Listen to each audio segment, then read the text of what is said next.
India को देखा जाएगा। दक्षिण भारत में जैसा लोग अपने क्षेत्रीय पार्टी को लेकर, क्षेत्रीय मुद्दों को लेकर कट्टर रहते हैं, अपनी स्थानीयता को लेकर कट्टर होते हैं, आज झारखंड को आवश्यकता है अपनी स्थानीयता को लेकर कट्टर बने, नहीं तो आने वाले दिन झारखंड की भौगोलिक, सामाजिक, सांस्कृतिक जो स्थितियां हैं उसे तौहीन कर दिया जाएगा, तोड़ मरोड़ दिया जाएगा। जयराम महतो के नज़र में केंद्र में सरकार किसकी होनी चाहिए? देखिए, मेरे नज़र में केंद्र में एक तीसरे फ्रंट की सरकार बननी चाहिए।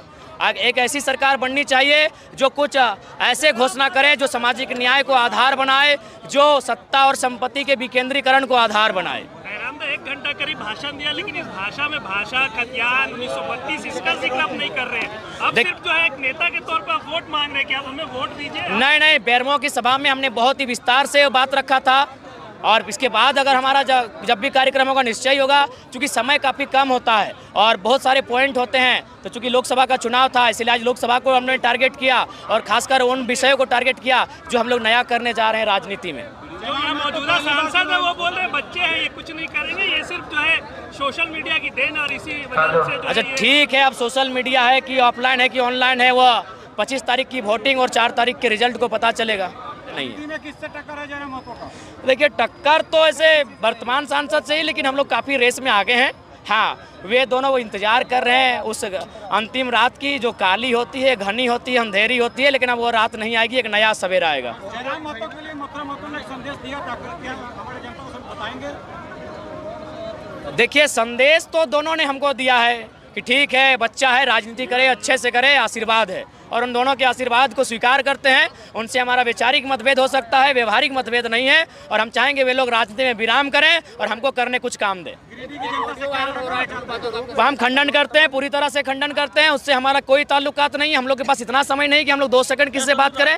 देखिए, हम लोग नई पार्टी हैं और भित्रघात किस पार्टी में नहीं होता है। जगन्नाथ बाबू के साथ भित्रघात हुआ था, लेकिन कुछ लोग हैं जो हमने पहले ही 1 लाख दा को जब टिकट दिया था, हमने उन्हें 2 बजे रात को नवाडी बुलाया था और हमने कहा था 1 लाख दा, हम हाथ जला के आपको टिकट दे रहे हैं, क्योंकि आज भी लोगों की मेंटलिटी में है कि अल्पसंख्यक केवल दरी बिछाए, हम आपको नेतृत्व का अवसर दे रहे हैं। हम पर बहुत आलोचनाएं होंगी, और बिल्कुल 2 दिन सोशल मीडिया धुआं था, हम फेसबुक बंद कर दिए थे, लगातार लोगों ने हमें दम भर के जी भर के गालियां दी थी, लेकिन हमने टस से मस ने वकना है 1 लाख लड़ेंगे तो लड़ेंगे। तो भैया, हमको मालूम था कि बहुत साजिशें होंगी और कुछ लोगों को, हमारे ही लोगों को तोड़ा मरोड़ा जाएगा, कुछ भावनाओं में उन्हें ढाला जाएगा, लेकिन कुल मिलाकर 1 लाख दा भारी मतों से मुझे लगता है वहाँ विजयी होंगे।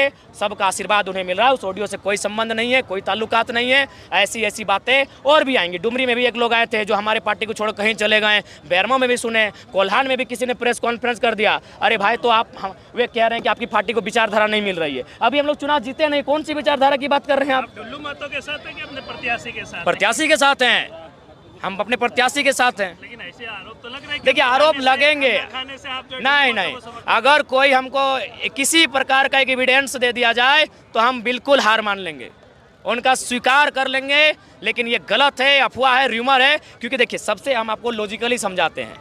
जब हमारी सभाओं में भीड़ होने लगा, आज भी देख रहे हैं, हम तो गिनेंगे क्या, या तो मीडिया वाले आप चैनल में दिखाएंगे ही। जब लोग आने लगे तो अल्पसंख्यक का रुझान हमारे साथ हो गया। जब हमने अल्पसंख्यक को सम्मान देने लगे, फरजान खान, रिजवान, इकलाक, तो लोगों में वो हलचल मच गया कि यार लड़का क्या करने लगा, ये अल्पसंख्यक को नेता बनाने लगा, उसको तो हम लोग वोट बैंक बनाते थे। तो ये अब क्या करने लगे, पहले तो इन्होंने जाके भ्रम फैलाया कि जीतने के बाद यहाँ जाएंगे वहाँ जाएंगे। जब हमने लोगों को समझाया कि हम कहीं नहीं जाएंगे, तब ये नया प्रोपेगेंडा इकलाक दादा को लेकर ये कन्फ्यूज कर रहे हैं। जी नहीं, हम लोग अपने प्रत्याशी के साथ हैं, अपने दादा के साथ खड़े हैं और उनके साथ कंधा मिल के चलेंगे। गिरिडीह में क्या चल रहा है? गिरिडीह में सिलेंडर भेज दा, गिरिडीह की फिजा में सिलेंडर बह रहा है। चाहने वालों को संदेश देंगे, हमारे लिए प्रार्थना करें, हमारे लिए दुआ करें, क्योंकि हम लोग बहुत हिम्मत का काम कर रहे हैं। हम लोग उनसे टकरा रहे हैं जो धन से संपन्न हैं, हम लोग उनसे टकरा रहे हैं जो राजनीति को अपनी जेब में लेकर घुमा करते हैं। आशीर्वाद देंगे गिरिडीह की जनता। क्या बूथ स्तर में टाइगर की आर्मी खड़ी है, क्योंकि बाकी पार्टियों की आर्मी खड़ी है? अरे हमारी तो फौज ही खड़ी है, आर्मी की एक बहुत बड़ी सेना खड़ी है। आपको बता दें, बताना नहीं चाहिए, कुछ बूथ में ऐसे लोग होंगे एजेंट जो जाएंगे इंडिया की तरफ से मतदान हमारे पक्ष में।